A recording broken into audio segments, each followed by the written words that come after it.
What's going on, guys? So in this video I'll be going over Wufoo, and this is basically where you would fill out and create forms or applications. Say you're the reason I had this was for two: one for my agency, and then two for actually three reasons: one for my agency, two for mentorship, and three for and the first reason was because I was promoting a high ticket affiliate program, and I needed this for somebody to fill out a form. So I used Google Forms first, or forms.google first, and then I ended up using Wufoo because it was more professional looking, and I was really serious about my business. So investing wasn't really that much of a no-brainer to me. So if you guys are going to use Wufoo, you guys will get to a page just like this. You can sign up for free. Pro sign up is if you're a pro and pay for it. I can go ahead and log on. I've got an account, so I would go up here and log on to my account. Now, once this loads all up, kind of give you a brief rundown of how Wufoo works. I've got a couple of entries in this one or whatever, like here. So these were older entries when I was using these. But say you were creating a new form, you would start just like this.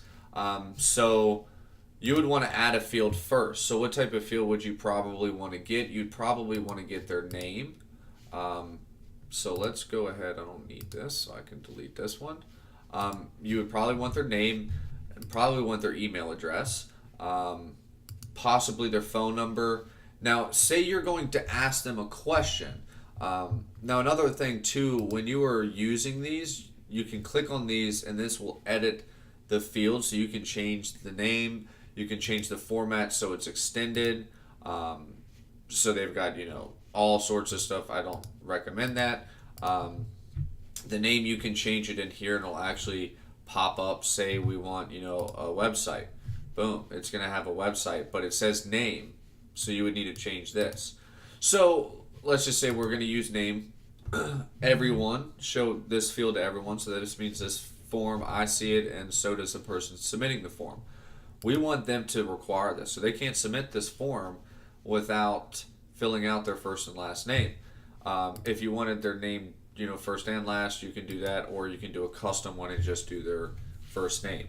The instructions for the user, I'm pretty sure that's self-explanatory, and then you're done with that. Same thing with the email. You would want to go here and require them to put their email. You would want to require them to put their phone number. Honestly, I recommend any question you have on here, regardless, unless it's a personal question and you're trying to see if they're really serious about something and they're willing to answer it, awesome, but it's an optional question, you can have that and you just don't check this. But I basically will have all my questions required. If they're on there, they're important and I want to know.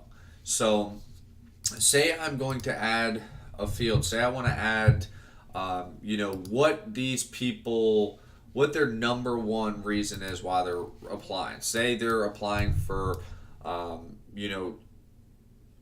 say they're applying to be personally mentored. One of the first questions I would probably ask somebody is, how much do you value your time? I can't even spell today. Have them have a little answer in here. Always have a required one.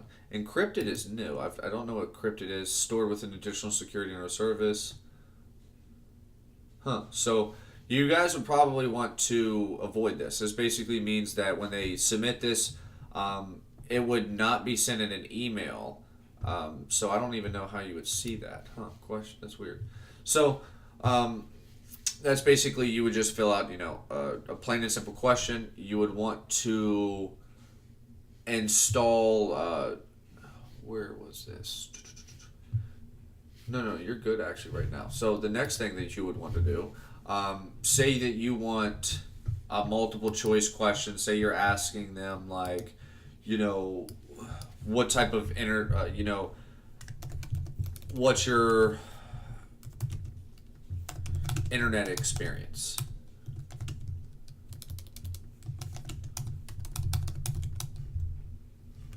And then for the multiple choice, I'd probably do like, beginner, intermediate, and then, so on and so forth, like a pro.